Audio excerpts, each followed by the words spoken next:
Well, thank you so much for agreeing to come on. This is brilliant. You're welcome. I've never done anything like this before. So. No, have you never been on a horror podcast or anything like that before?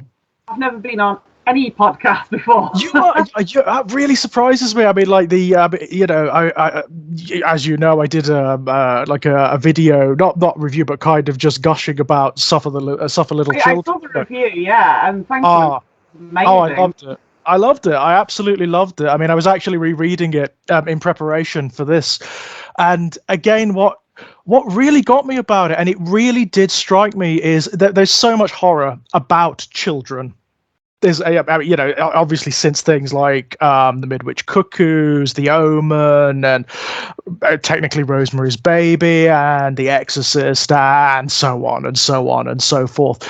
But it all tends to be of a very particular type, doesn't it? Like, it's not about the child per se. It's about a sort of like adult objectification of the child. Yeah.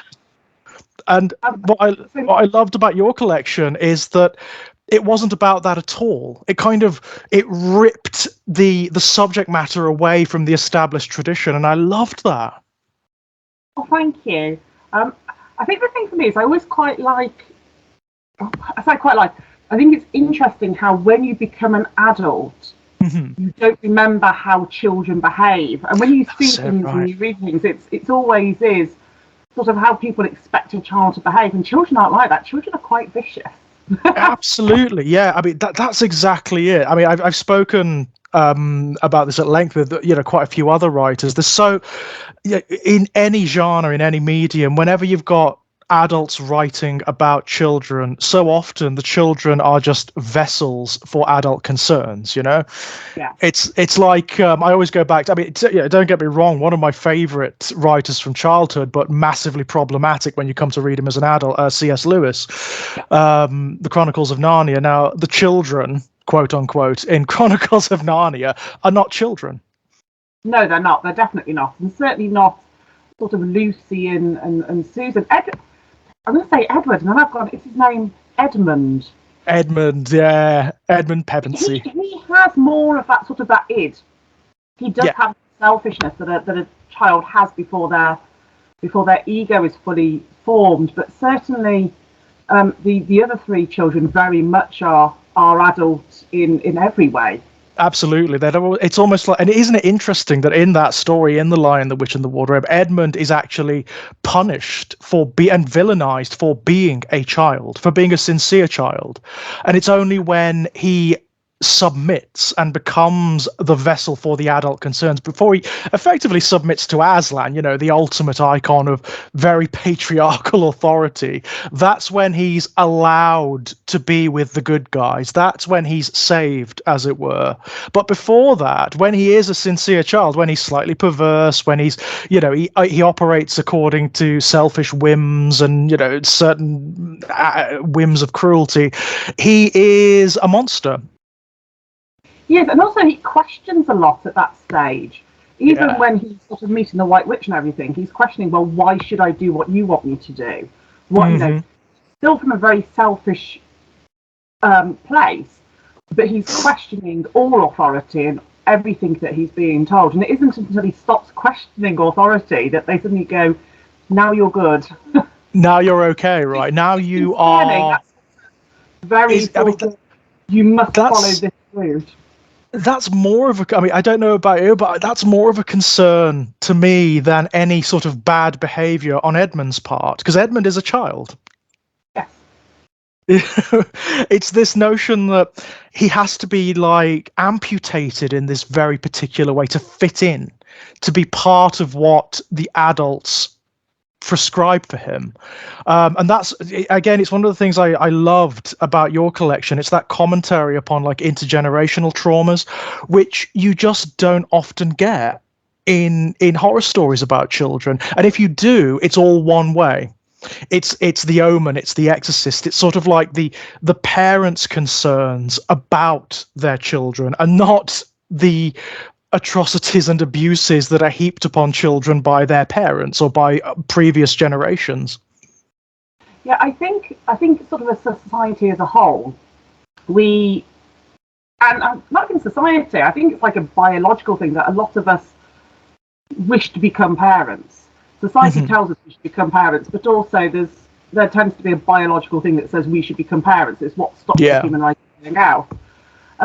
Now, I don't have that, and whether that's just because of how my brain works, but I think a large part of it is when I was a child, I had a really big phobia of injections.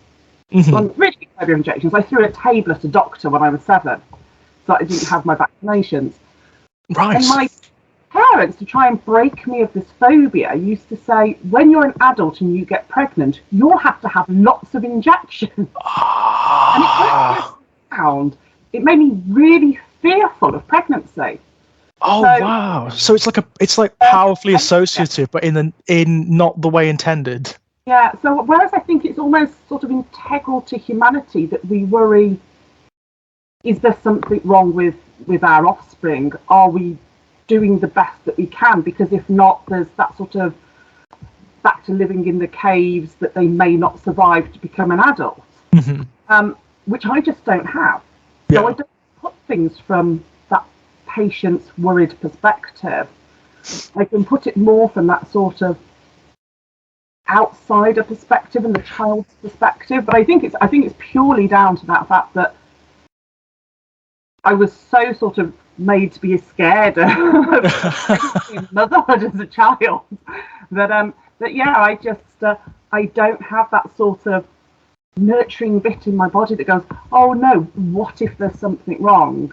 I look at it more from my medical perspective where I go, why is there something wrong? Why? Yeah, that is absolutely fascinating. And of course, it's even more interesting for women, of course, because traditionally and historically, we still operate within patriarchal societies, sadly, and or with all of the evils that entails. And women are still enjoined, even though we like to pretend that it's otherwise, that women are still enjoined by our cultures to, you get pregnant, you become a mother. That's the narrative for you. That's what you do. And if you don't, there's something wrong, right? Yeah. And I would like to say right off the bat now, to all your listeners, I'm not really cruel. Actually, my day job now is actually I'm a nurse for children, so I'm really nice and kind. I have needle phobia. But no, I mean, I'm not some like awful person that goes off going, I hate children. I know. No, and it's I find them interesting as people rather than a spring.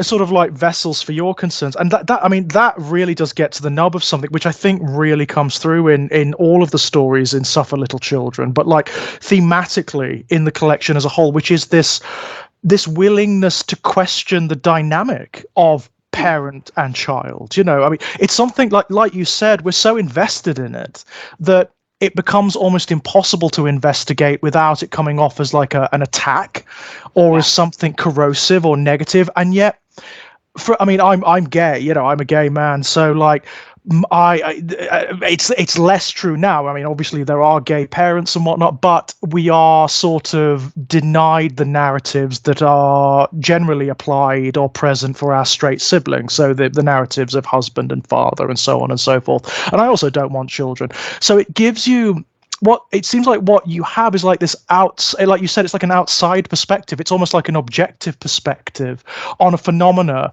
that so few people have even the inclination to be objective about. I think it's interesting as well because even people who think they're objective, if they have children, quite often aren't objective. I'll hear people talking about their children and then complaining about other people's children who, to me, are doing the same thing, and I can't understand why.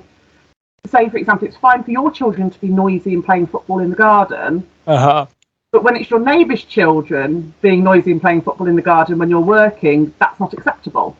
No, I think you're right, and I imagine it's impossible. It's you can't even be objective about.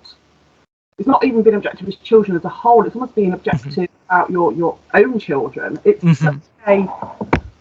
such a strong sort of trait to protect our own, and obviously when that becomes like, and people are obviously aware of this and that they behave like this, But when it gets magnified, that's when you get that sort of larger horror. That's, that's when you start having problems with nationalism and racism and homophobia and all that sort of thing, because people start going, well, I'm protecting my own. Yeah. And that's such an interesting thing to observe when you don't have that within you. When you're outside of it, yeah, absolutely. I mean, bizarrely, I kind of work in a similar field to you. I work in social care. I work in adult and child social care, and as a result of that, combined with my status as a homosexual man, you encounter that dynamic often. Of course, you encounter the dynamic between parents and children very, very often, and you are thrust into a position where you are able to see the problems with that dynamic, and not necessarily with individual parents and individual children, but with the entire phenomena of parenthood and children, the intergenerational flaws and problems that have just been handed down from throughout history, through tradition, and which we are still prey to. And that's, I mean, for me, there's an innate horror to childhood there, which I really found in your collection. It kind of just like radiated off of the page. And for me, I'll be honest, it was one of the very, very, very first sets of horror stories I've ever come across that did that. Yeah, it's one of those, actually. I'm not really writing much at the moment. There's a couple of calls out, and the only things I can think to write for them are based on children-related stories. And I'm going, I must write something that's not child-related. And I was working on a novel, and that's child-related. That's a thriller rather than a horror. But I'm there going, I must write something that's not that sort of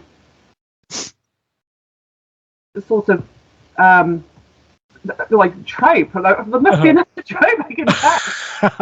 But the thing is, it's so fundamental, isn't it? It's so fundamental. I think that's why it does recur so often. I mean, even going all the way back to something like Frankenstein, for example. I mean, at its base, Frankenstein is exactly that, isn't it? It's an examination of the tensions between creators and the created, or parents and children, if you like.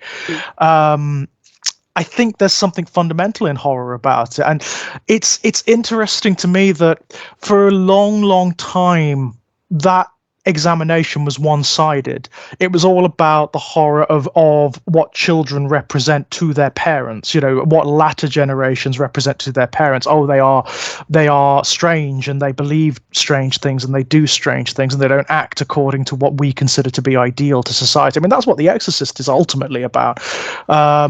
I've always found that rather distasteful myself, especially, I mean, escalatingly so, given that we are now, especially, I mean, like here in the UK, absolutely, we are starting to see the profound symptoms of the intergenerational abuses that have just either been allowed to continue or have escalated as things have gone on.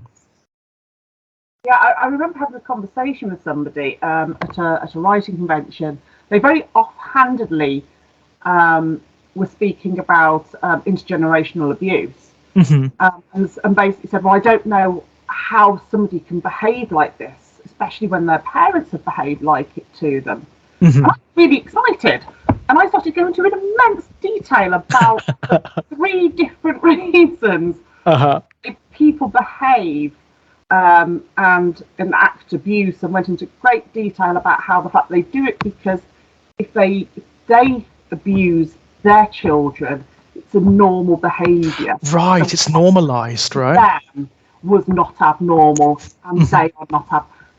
And I could see the look of fear on these people's faces, because we were just sat at the Quad Cafe at lunchtime, and there were people in there that were just going to the cinema who were like, could also overhear this conversation where I was getting so excited about going into the differing reasons why people commit abuse.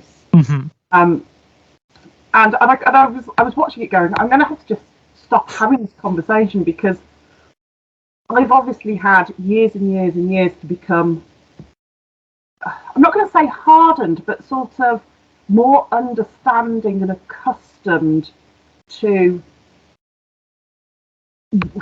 seeing why somebody commits abuse, realizing that it's bad, but showing them why it's bad, and rehabilitating them rather than just punishing them. And I just kind of just realized that all these people were just looking at me going, yeah, what are you going on about? People who commit abuse aren't victims, they are the perpetrator. And I was like, oh, this is a whole kettle of fish, right? On a Saturday. Yeah, of course. But you are, of course. I mean, like, you are absolutely right. Again, it's something you come across if you operate in the areas that we do, right? I mean, abuse is part of what we study. It's part of what we experience in our day-to-day, bread and butter stuff.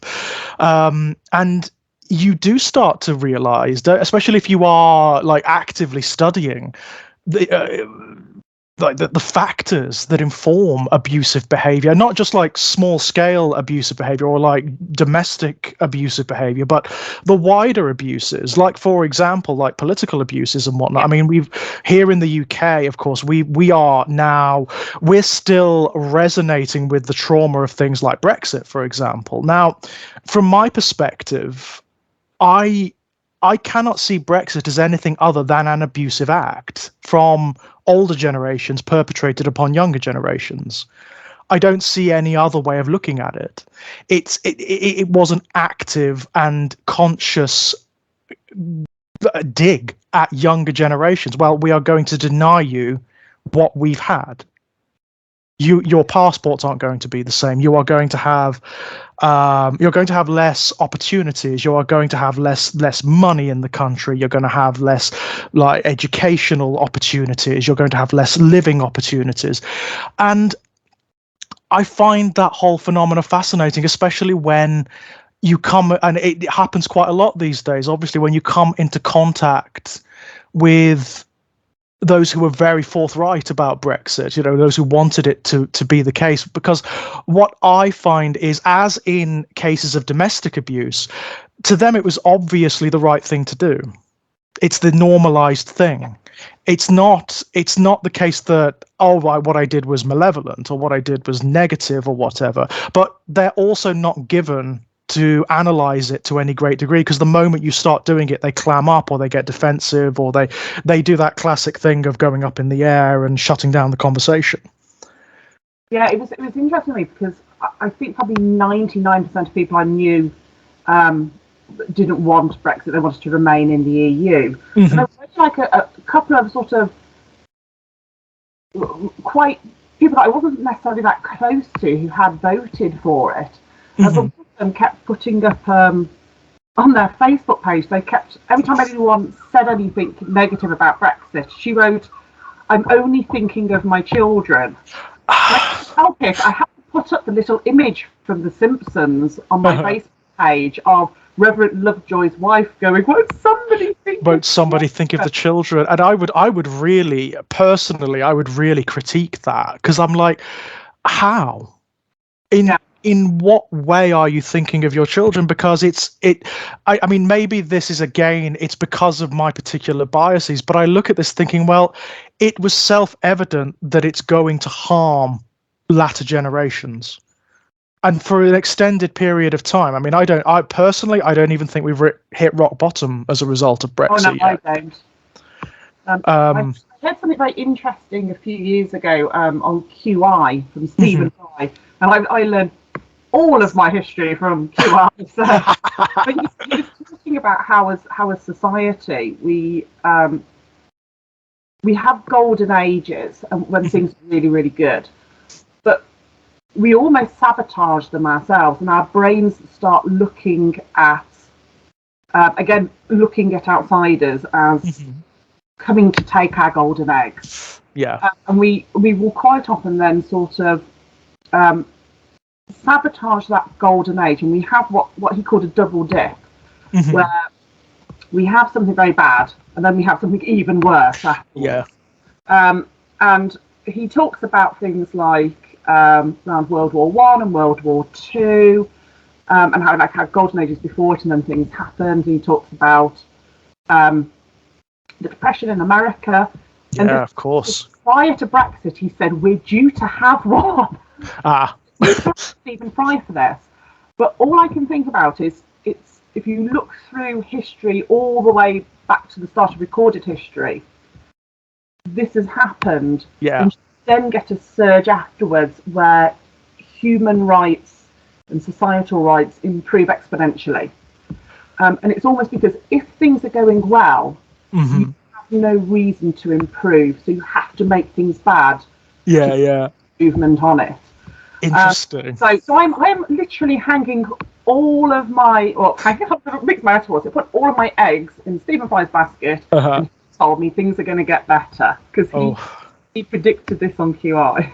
Well, I sincerely, I do hope that's the case. And one thing I do see, and I think it will happen, I think there is something to that, to be perfectly honest, because I do look at younger generations. I look at the people who are like just coming out of school now. And when I look at their political awareness and the things they're talking about and the way they're talking about things, the abyssal gulf between them and their parents and their parents is huge. It's insurmountable. It's so huge. They a really good example at the moment would be the trans panic that's happening in the UK at the moment. The scapegoating of trans people, in particular trans women. Now, younger generations are looking at that and going, "What are they talking about?" They've grown up with their queer uncles and aunts and brothers and sisters and cousins and friends and parents in many instances, and they're like, well, they're just people. There's nothing there. There's no. It's whole. It's the scapegoat is made out of whole cloth. There is nothing there. It's as if like someone went up to the Scooby-Doo villain, pulled away the mask, and there's nothing underneath. It is an entire scapegoat. It's entirely confected, and they know this. They know this because they live it.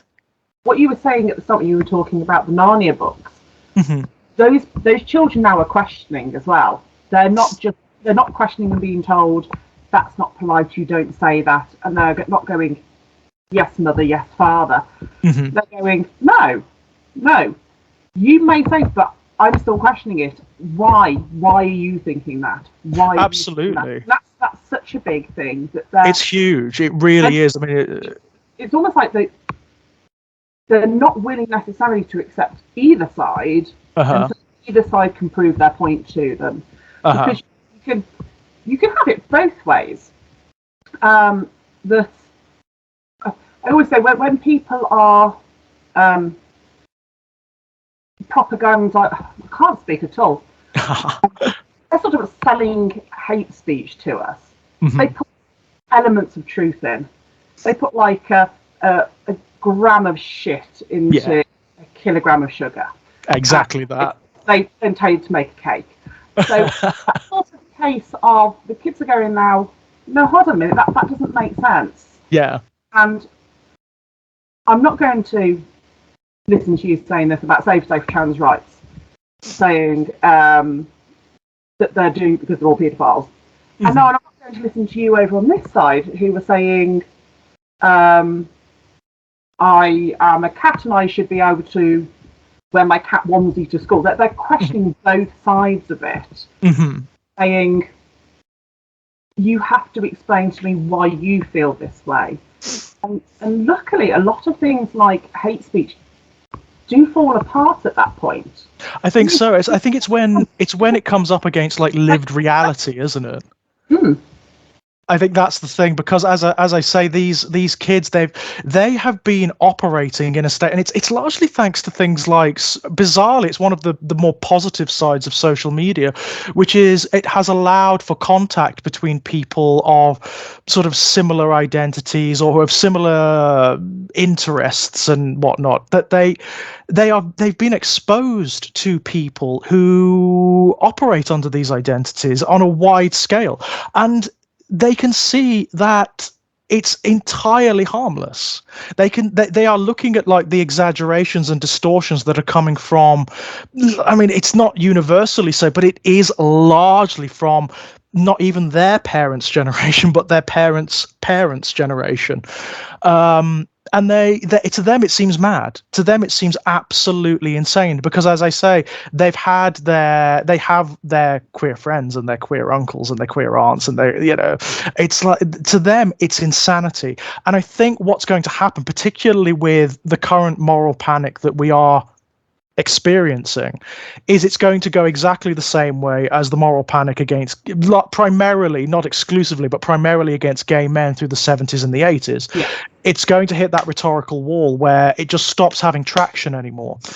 And also the forces which largely derive from the right, which are fomenting it because it suits them to have these divisions and scapegoats in society, are going to have to find something else.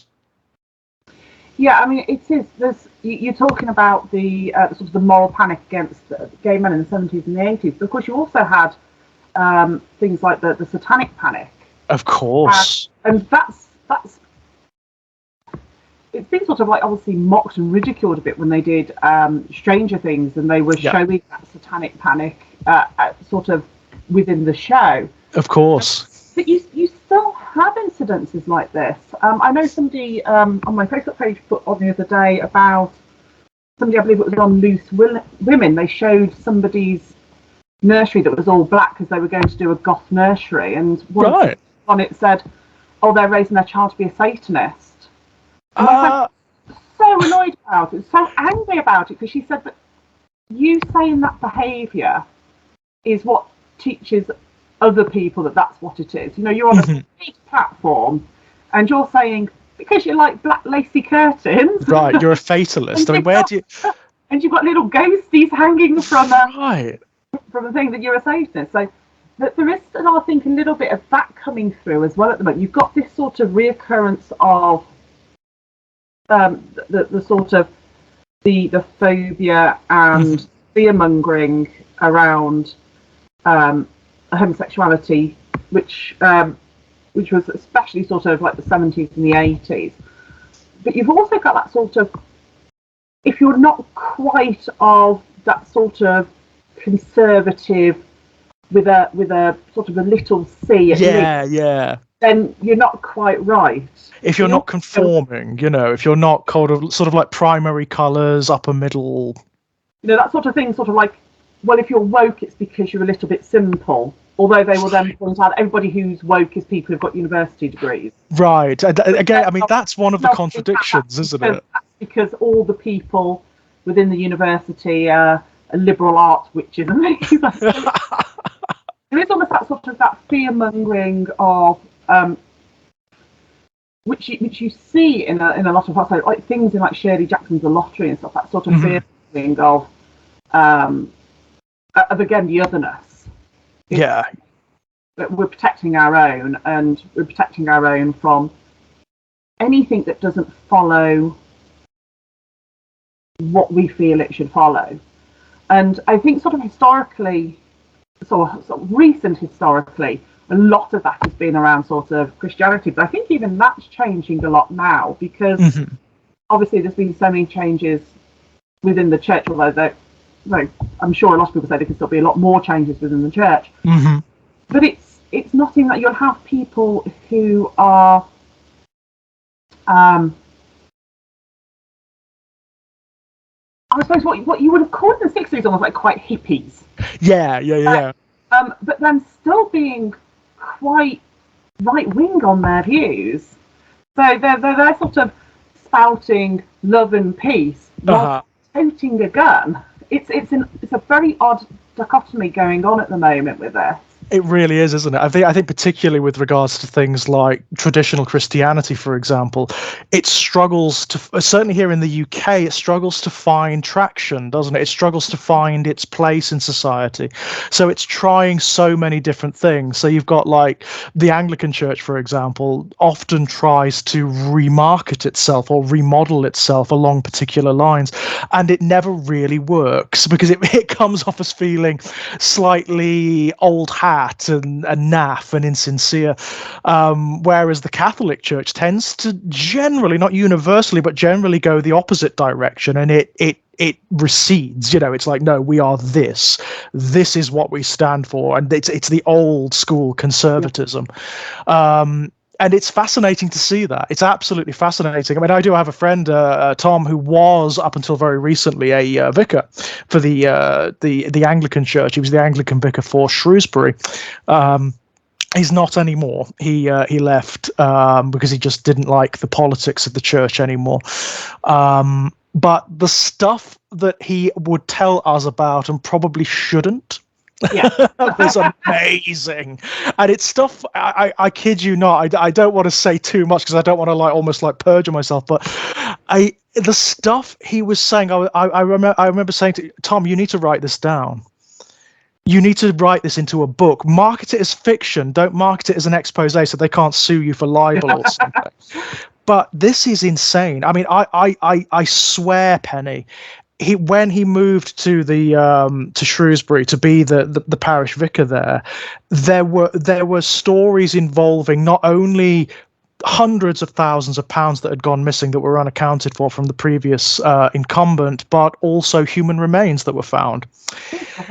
It was incredible. In the end, there was nothing right. This is incredible. I mean, but that apparently is something. I mean, my friend Tom was saying this is the kind of thing that's happening across the board. So, you have this incredible institution that's hundreds of years old, which has been ingrained within British society for such a long time, but which doesn't have a place anymore, and which is crumbling. It doesn't have the infrastructure or the control of itself to monitor all this stuff. So the physical buildings, for one thing, are collapsing, but also the abstract nature of it is also falling in on itself. There are not enough new people in the church. It's not doing enough to attract young people because they're just not interested.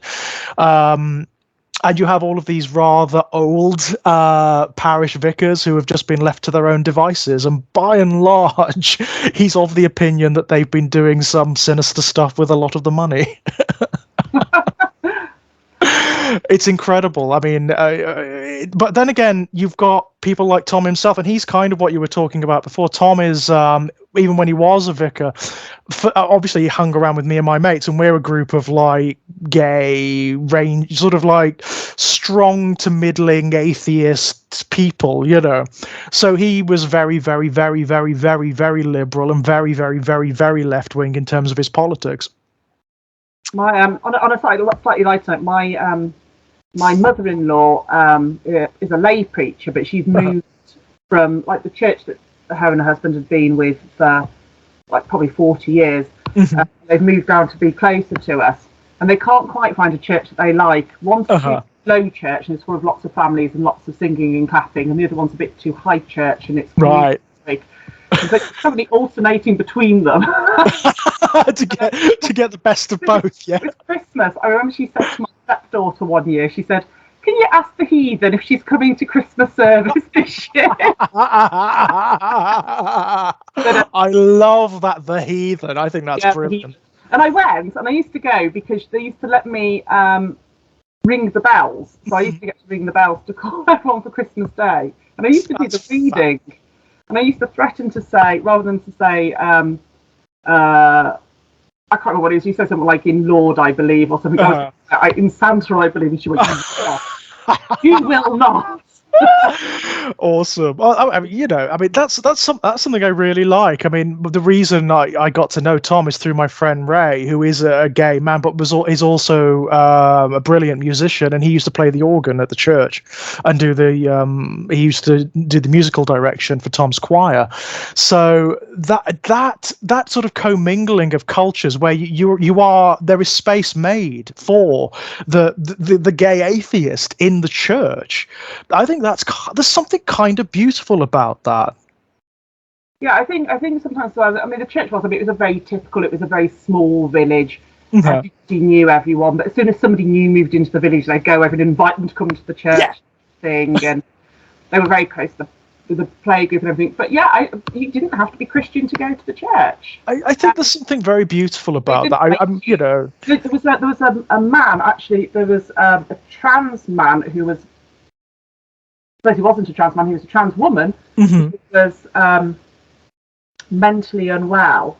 Right. Homeless, and she used to live in the porch of the church. Wow. There were some complaints from some of the sort of the wealthier people in the village. Oh yes, the wealthy Christians, they are the best, aren't they? Church said no, it's absolutely fine. Yeah, right. The only thing this person was asked that if they had a wedding, could they vacate by 9 a.m. on a wedding day so that they set up the flowers? That's very they're not doing you any harm. We're not going to kick them out. Yeah, absolutely.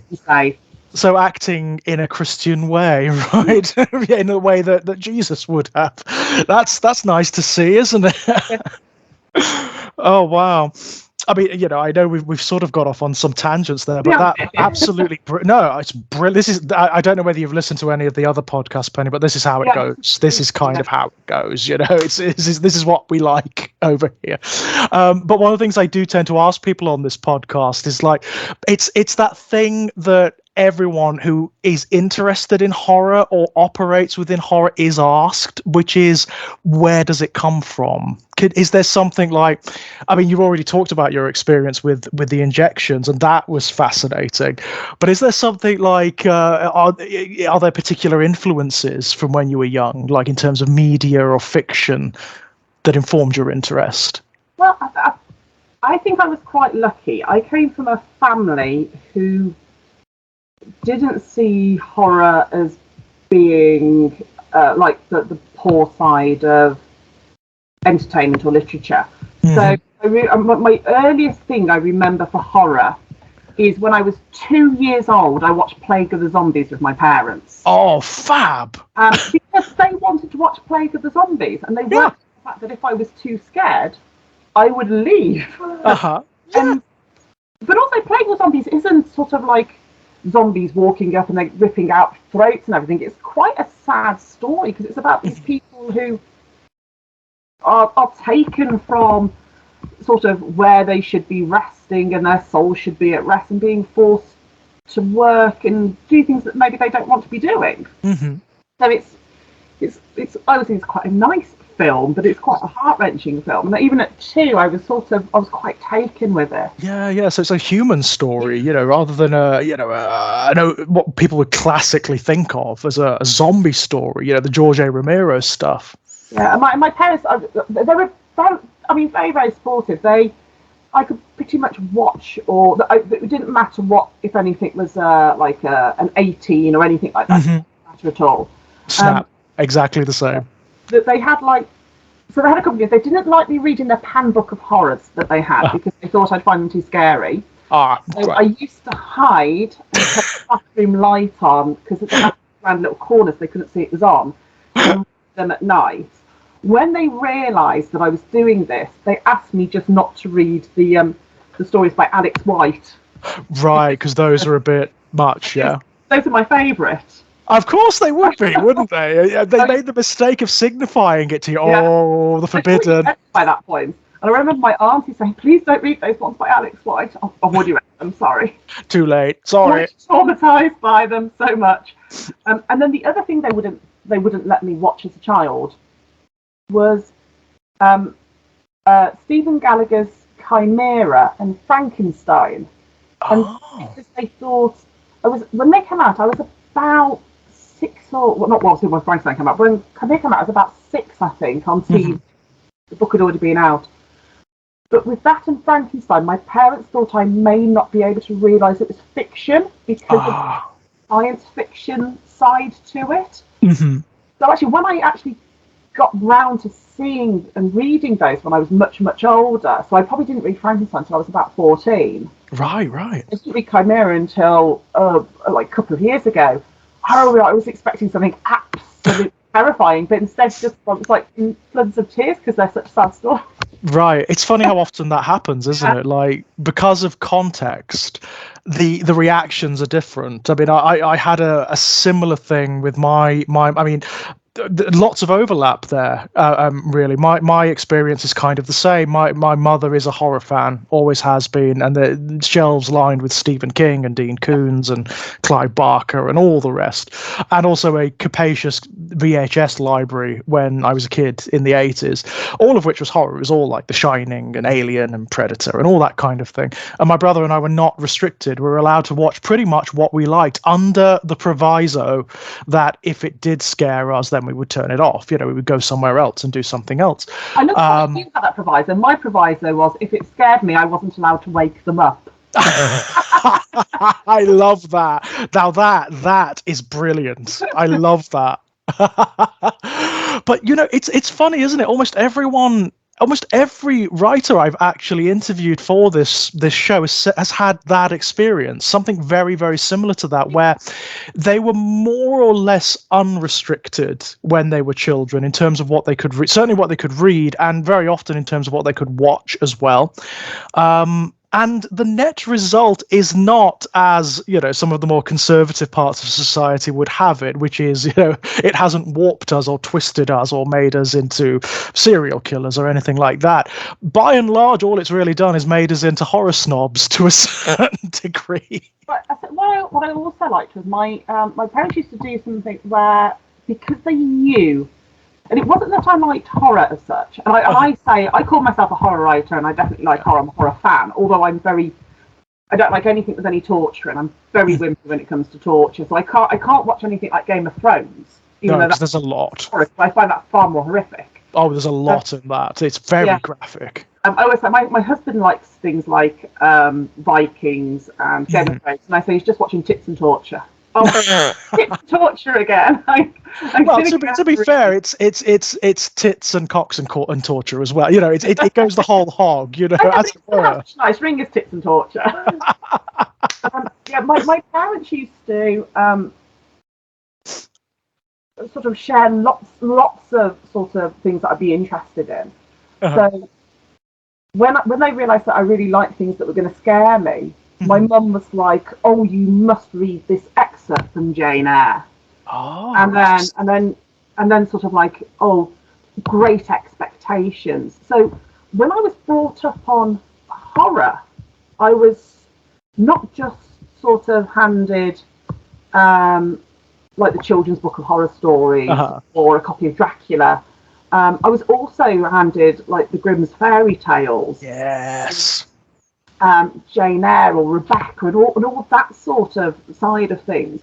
So I was very much brought up into that sort of how horror is in, like, winds its way through all of our sort of entertainment, rather than it just sort of being like a very specific genre. So I've always read and sort of, and I suppose watched quite widely. Yeah. It's like I had this like, and anything when I was a kid that I thought might slightly scare me, I used to watch. So I remember Love Nightmare. That was amazing. Oh, well, of course you went to see Nightmare live, didn't you? Amazing, Love Nightmare. But I remember just seeing the trailer for Blossom. The trailer for Blossom had somebody. She sort of used to go into trances, I think, and sort of daydreams. And there was a bit with a zombie in, so I was like, "Well, I'm going to watch that." Yeah, of course.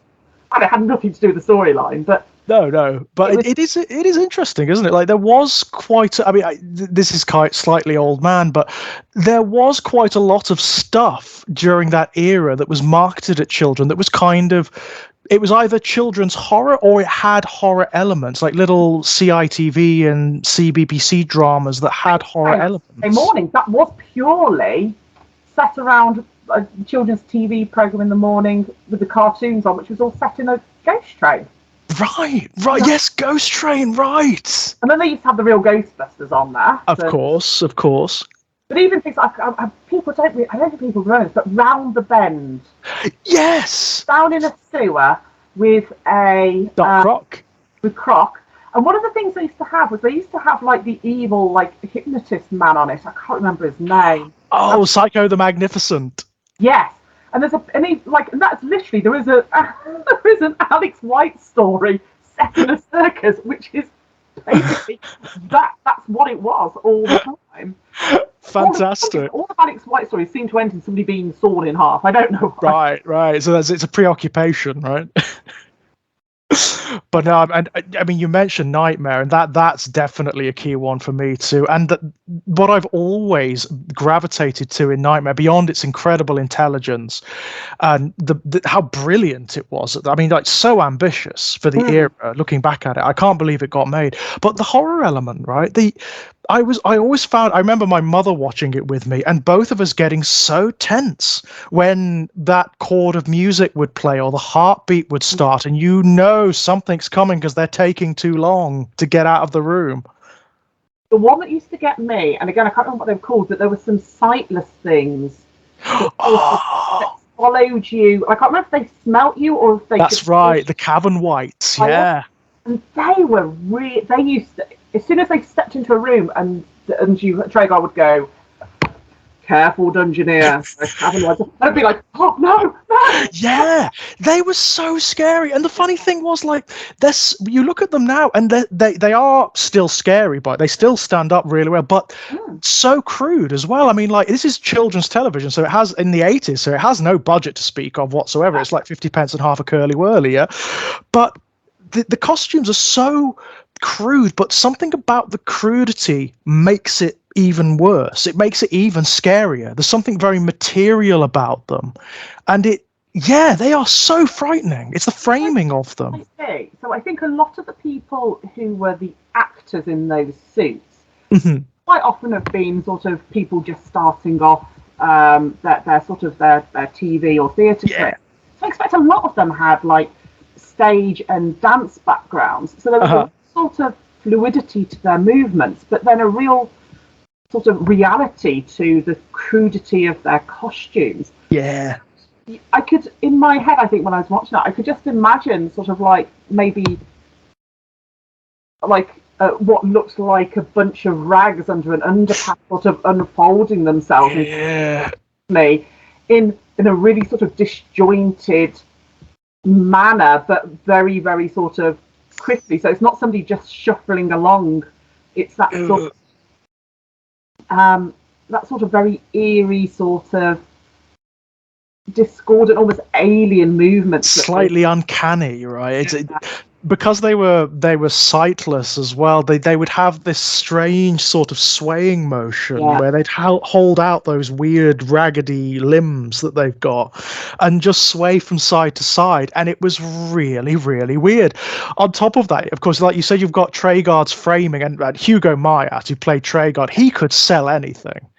Oh, he was wonderful. Brilliant. He was absolutely amazing. He got so into it and he sold like the threat of these things.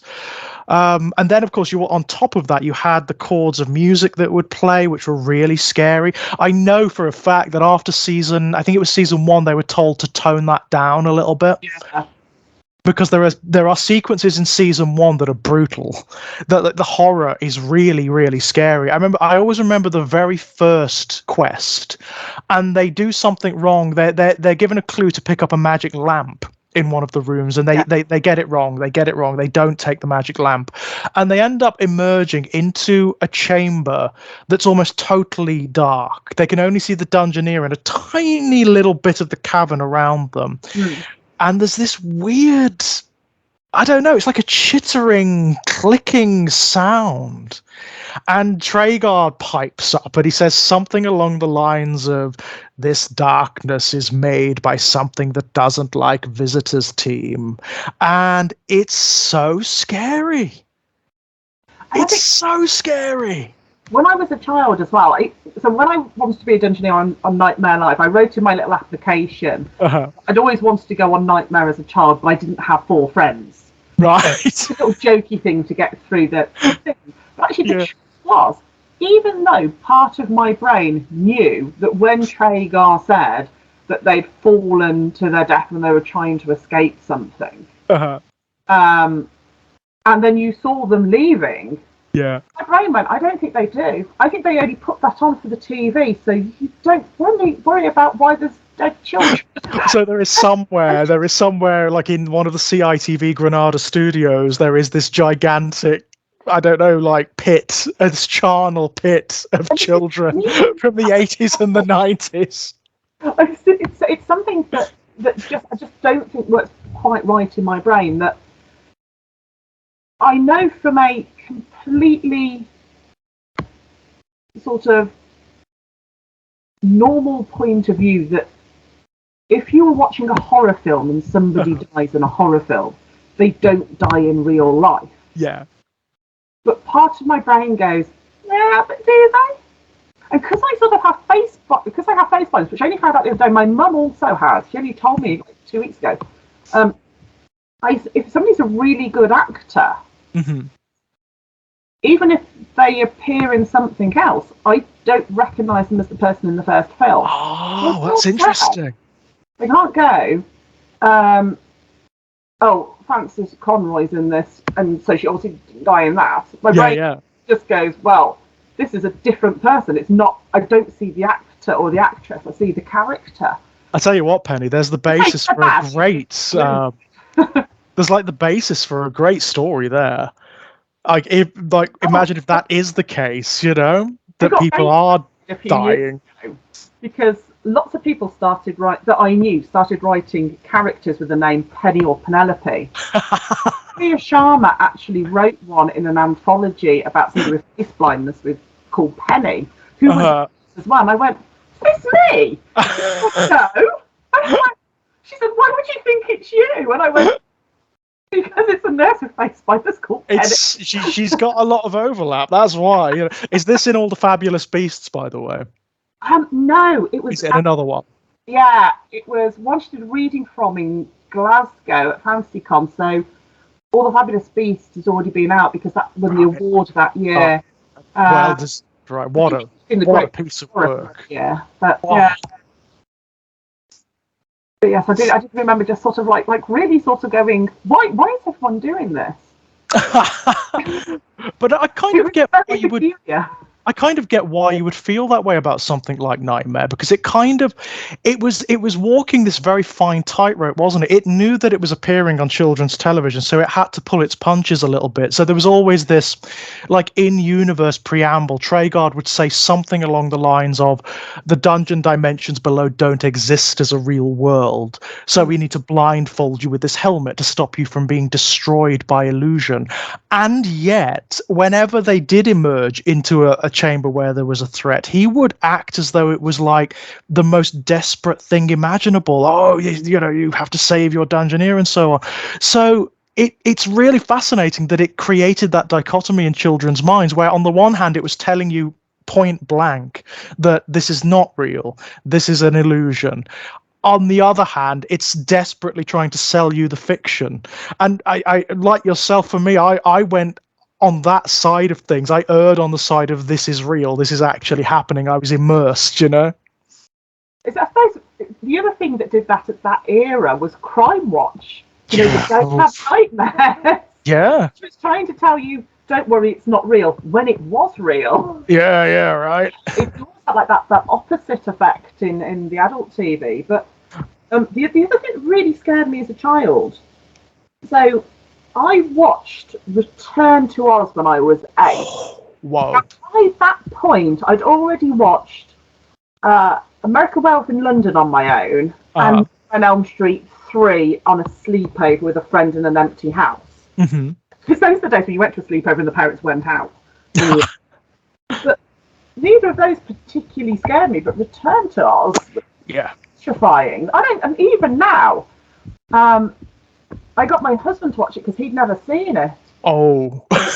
Just the most traumatic. There's the bit right at the start where you can hear the screaming, and they're just like, oh, that's the children in the cellars where the experiments have gone wrong. Right. I rewatched it recently. I do remember, I mean, you know, I remember watching it as a kid and being absolutely, like, disturbed, genuinely disturbed by the film.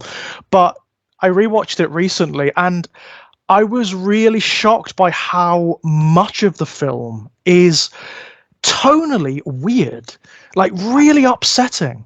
Really upsetting. A lot of the stuff before she even gets to Oz, where you have that weird sort of like slightly quackish psychological treatment that she's going through. Well, you say slightly quackish. I say slightly quackish. It's actually the precursor to the ECT. She's going to be given. She's going to have ECT treatment. Oh, it's horrible, isn't it? It's absolutely horrible. The thing I found really disturbing in it as well is you've got the nurse, and the nurse is evil. You know the nurse is evil. Yep. She has long black witchy hair. She's sneering. Yes. She doesn't like children. She talks in a horrible voice. When you get into Oz, she becomes Mombi. Mombi, that's right. She's decapitated all these people so she can have their pretty heads and keep their youth. She's evil. Then you have the psychiatrist. The psychiatrist looks kindly. He looks like Santa Claus. Softly spoken. He seems nice. He seems like the nice side of that, like the equivalent of Oz, I suppose. Yeah. The first one. And then when you get into Oz and he's the Gnome King.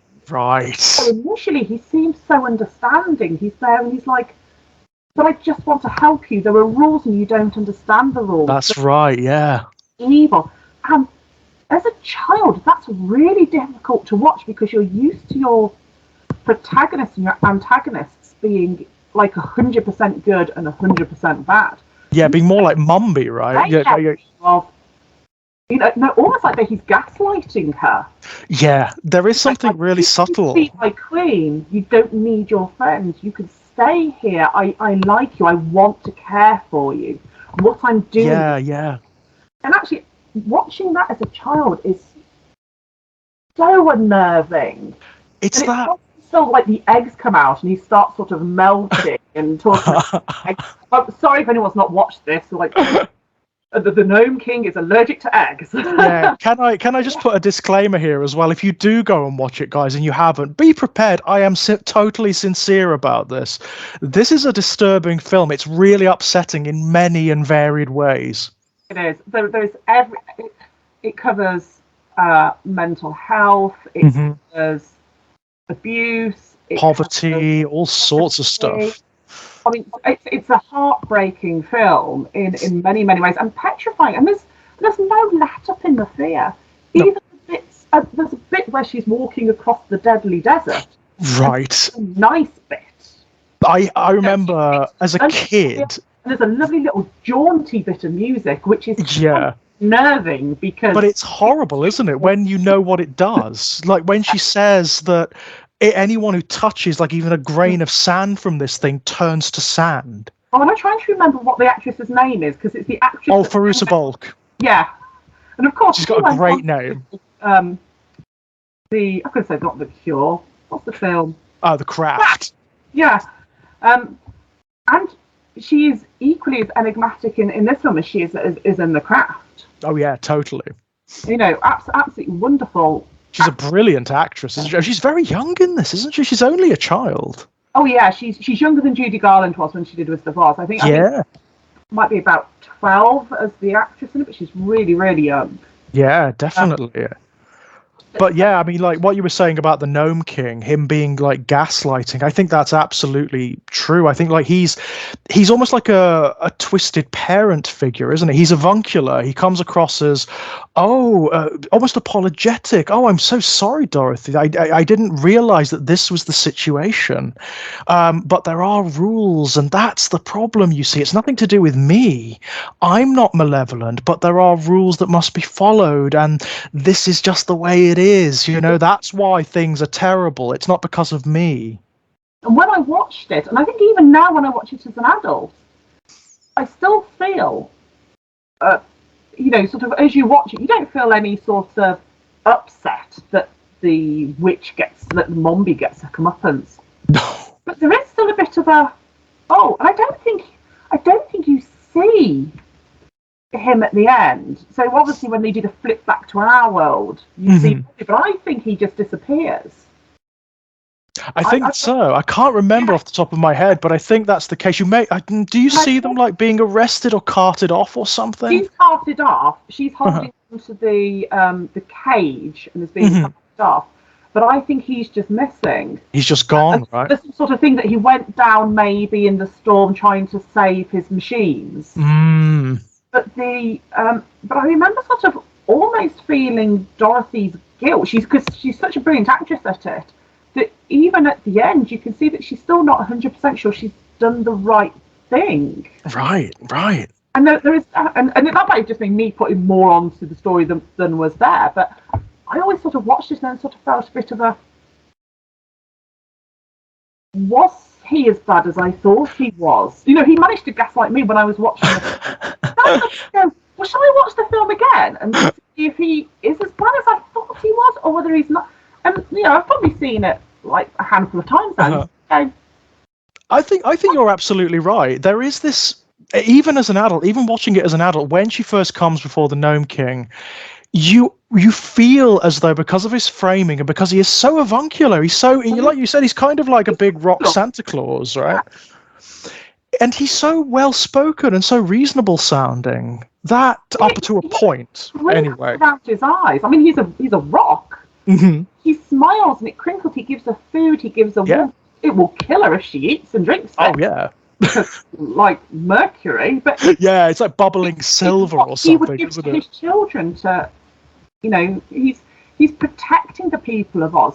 Because stone is permanent. In fact, I think there's even like a bit where she first falls into the Gnome King's kingdom, where it's a very surreal sequence, which again you get a lot of in this film, where she's falling through these chambers and mines that are full of glittering jewels, and it's really strange. And there's a voiceover where he's saying that all of the precious jewels of the world belong to my kingdom. They come from underground, they're mine. But your people, the people of Oz, dug them up and stole them without actually asking us, and made them into ornaments and into their city. They carved their city from them. And that's why I had to do what I did. That's why I had to destroy the Emerald City. That's why I had to curse the people of Oz, because they were thieves. And he made them into ornaments. You make them into ornaments, right? And I made into ones he took as. You know, looking at it from that perspective, he's not 100% in the wrong, is he? No, and that's what made it such a. I mean, I dislike Disney as a whole, and I'm pretty sure it's a Disney film. It's about the only Disney film I think that I like. Film, and so, but also not patronising. But also, I don't think it goes above a child's head. I think any child who watches it will be traumatised. Mm-hmm. But will enjoy the film. Absolutely, yeah. As I say, I remember seeing it at a very young age. Return to Oz, because I love the original film. You know, the Metro Goldwyn Mayer original. I think that's a beautiful film. I remember watching it and feeling really quite unsettled by it. You know, the Wheelers and Mumby and all of that stuff. The stop motion gnomes, which are terrifying, but loving it. I mean, absolutely loving it. And that appreciation has only deepened as I've gotten older. And I think now, watching it now, it's that incredulity response where I'm like, how did this get made? And how did it get marketed as a children's film? And also, how did it get past Disney? Because Disney is so... I mean, there is obviously sort of elements in it where it's dark, but I've never seen any other children's film that's that dark. No. And I'm also sort of like, were they on holiday that week? Yeah, right. Holiday when they went, or you know, did they show them something else and say, oh yeah, this happy thing with like these dancing gnomes is Return to Oz, and then by the time it was shown, it was too late. But then again, I mean, it is part of an 80s tradition in children's media as well, isn't it? Because there were these films around then that were like that. There were things like Labyrinth, for example, which deals with... Labyrinth is one of my favourites. I mean, Labyrinth is like... daily for about 5 years. Yeah, I mean, it's one of the first films I remember watching as a very young child, and it's imprinted, you know, it's just imprinted powerfully. Bowie, I mean... Oh, yeah. You know, I mean, my God. Watching it now, I'm like, how did this get marketed as a children's film? Because there are parts of that film that are absolutely about developing sexuality, you know? And it's like, okay. We're all going to talk about the uncredited actor, which is David Bowie's bulge. Yeah, I mean, and it's so deliberate as well. That's what I love about that. Like, he is a sexualized figure in that film. I remember a male sexualized figure. I had a team when I was when I was 8, I got given my brother's old TV. He had a new one for Christmas, and I got his old black and white one. And I remember I watched Labyrinth probably at the same time that I watched the Rocky Horror Show on my TV. And in my head, they were identical to an 8-year-old because you miss some of the nuances in the Rocky Horror Picture Show when you're 8. Yes. In the same way that you miss some of the nuances in the Labyrinth. So they were like, I fancied Tim Curry's Frankenfurter as much as I fancied David Bowie's The Likewise. Likewise. In my head. What I love about both of those characters is I've spoken to so many friends, both sort of like straight women and fellow gay men, who were, for those two characters were their awakening. I would like to point out that I've spoken to a lot of straight men who would also say that they were attracted to those characters. Oh yeah, absolutely. Yes, totally. I have many friends who are like, Frankenfurter. Yeah, he's like the example of how a man can be not only beautiful but sexual. Yeah. To a straight guy, right? And that, I mean, that's the intention. Obviously, that's sort of what the film is playing with, and it is amazing. It's funny you brought up the Rocky Horror Picture Show. I only rewatched it for the first time very recently, and I just love it. I love it. I just love everything about it. The campness, the references to media that doesn't even really exist in the UK and never has, but which is so, because it's American, because it's part of USA culture and therefore it's exported so much. Yeah. We know it. We get it. We get those like references to the film studios and whatnot, for example. But what's really interesting though is that it's obviously not. Well, it was made in America, but the initial concept isn't. Of course, right. I mean, Richard O'Brien, right? O'Brien isn't. Most of the cast were English. Yeah. They only brought in American cast because some of them couldn't go across because they were acting on the West End. So. How weird is that, though? Because it's such an American feeling film, isn't it? It's like, it is about America. That's for damn sure. It's about American culture and also about like certain neuroses that are inbuilt regarding sexuality and like the nuclear family and all of that kind of things. And that comes from the mind of an English guy. I mean, it's demonstrative of just how powerfully the USA exports its culture, right? I obviously have a bit of an issue. So when I was a kid, I videoed Labyrinth off the TV, and as I said, I watched it daily for about 5 years. I then, when I was older, I videoed the Rocky Horror Show. I watched that daily for years, and also went to see it a lot of times.